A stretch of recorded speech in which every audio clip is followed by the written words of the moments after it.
What was going on with you? It's been a crazy couple of weeks for me. Oh, yeah?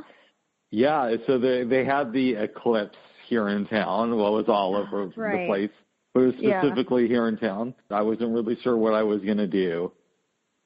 Sunday afternoon, it might have even been like right before we talked, but I really didn't think much about it. I was online, I was on YouTube, and I saw this TED Talk that said, why you owe it to yourself to see a solar eclipse. And it was a scientist who was making this really passionate argument about what it does to you and the effect it has on your brain, all this sort of stuff. So I decided to myself, you know what, it's like a once-in-a-lifetime event. Not necessarily, but, this is probably the last time it's gonna happen in, like, my backyard. So I'm like, okay, well, I guess I got to go down, and I owe it to myself to go and experience this, right?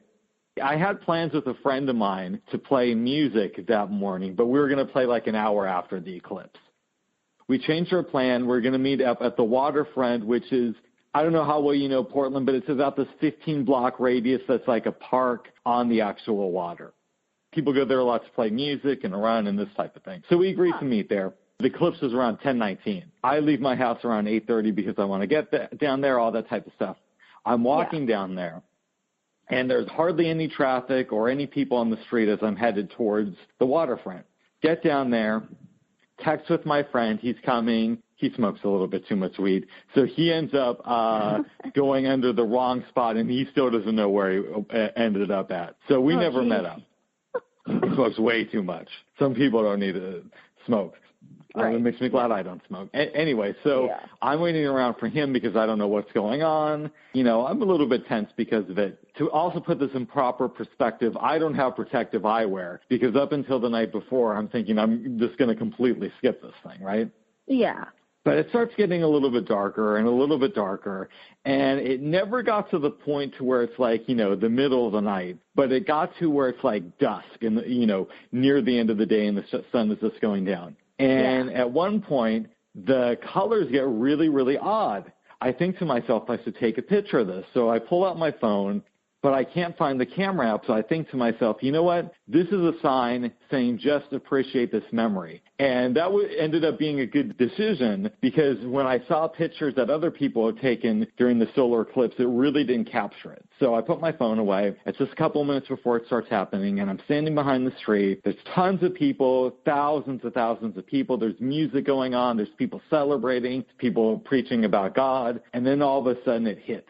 And I'm sort of behind the tree, but I'm like, you know what? My eyes are kind of fucked up anyway. So I run up from behind the tree. I take a quick glimpse of the sun. Then I walk back behind the tree. And I'm like, I'm starting to feel this wave of emotions. And I'm like, this only happens once in a lifetime. Go and look at the eclipse for another second. So I go look at it, come behind the tree, and then this wave of emotions just like hits me. It's almost like a monsoon of emotions. Just slams into me. And it's all these feelings of love and passion and interconnectedness to the point where I almost started to cry right there.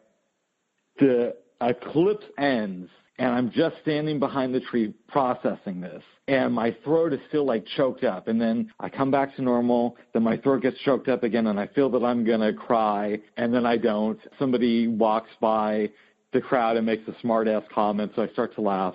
And then I'm walking around, and I start to almost cry. I get home. I turn on the news, and I normally don't watch local news unless there's like a weather thing, but this is, not the normal day. And one of the anchors who was reporting on the news, she was, a correspondent. She was out in the field, out in Madras where they got like 100% totality. She's like, I cried during it, and I know that I'm going to cry when I get home and all this stuff. And then I just started like bawling. But it was good. It was like this good, like over like these waves of love.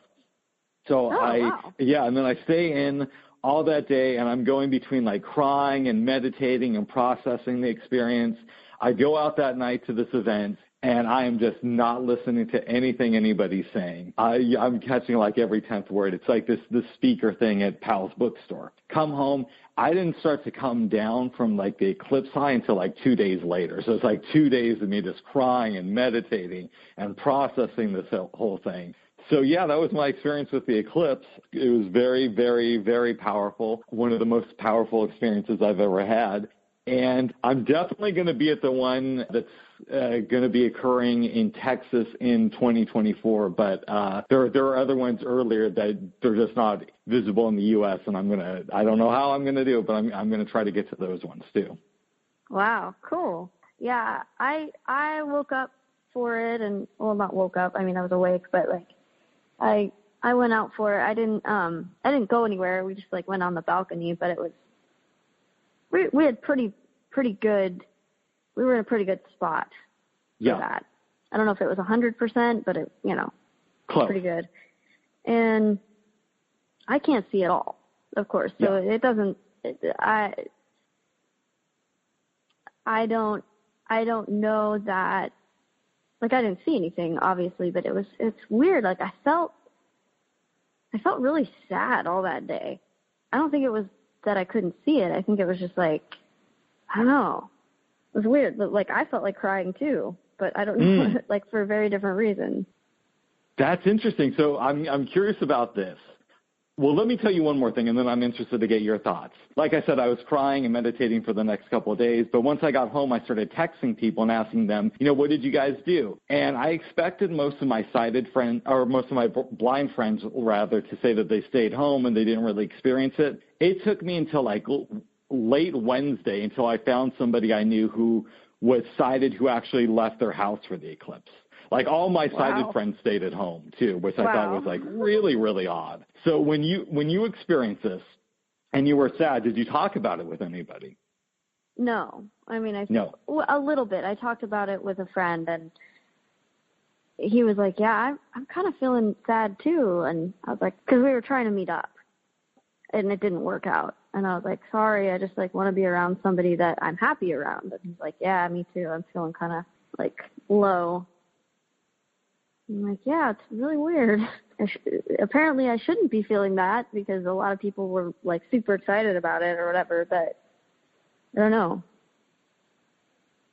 Like, I just felt like weird all day. And then the next day I was okay, like less sad. I don't know if it's That's interesting. Like a dark or just a weird change. I've wondered this with my system. Yeah, well, I mean, I've wondered this. They say that the movement of the moon affects the oceans, right?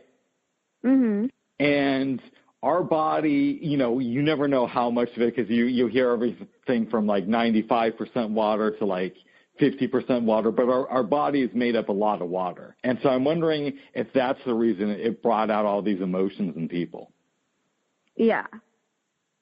But I wonder why one was, like, your experience was very different than mine, still emotional, but very different. I don't know why that would be. Because it wasn't we're also different people. Yeah. But, I mean, it wasn't, like, anything in particular that I was like, I'm really upset about this. It was just like, I don't know. It was weird. I had one friend tell me, and he stayed at home and just watched it from his backyard. He said that it made him think about all the things he hasn't done with his life. Maybe that's, yeah. I mean, according to, online sources, so it must be true, right?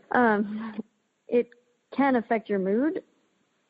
I don't know, but why? I don't understand why that would be.